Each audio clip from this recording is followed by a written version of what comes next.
সাকিব আল হাসান সে বলেছিলে একটি সাক্ষাৎকারে যে আমি বাংলাদেশে ফিরবো ইনশাআল্লাহ এবং 3 ফরম্যাটেই খেলে পূর্ণাঙ্গ সিরিজ খেলে আমি অবসরে যাব।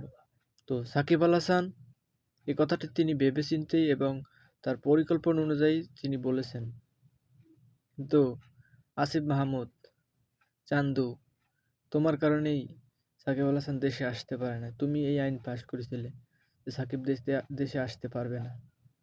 তো তুমি তো এখন পদত্যাগ করছো, আর এখন তোমাকে সাকিবিয়ানরা যেখানেই পাবে তোমাকেই সেখানেই ল্যাটাপ্যাটা করে দেবে, ঠিক আছে? তো তুমি নির্বাচন করবা, ঠিক আছে? সাবধানে কইরো, তোমার জন্য দোয়া রইল। তুমি যেন বিপুল ভোটে হেরে যাও এবং ভবিষ্যতে তুমি যে আইকওয়ালা বাস খাইবা তার জন্য তুমি রেডি থাইকো। সাকিব আল হাসান ঠিকই এই বাংলাদেশের মাটিতে খেলবে।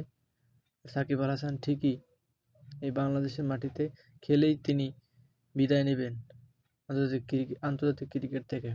তো তুমি 2 দিনের বৈরাগী আইসা খুব নিয়ম খুব কিছু চালু করলা, এখন পদত্যাগ করলা।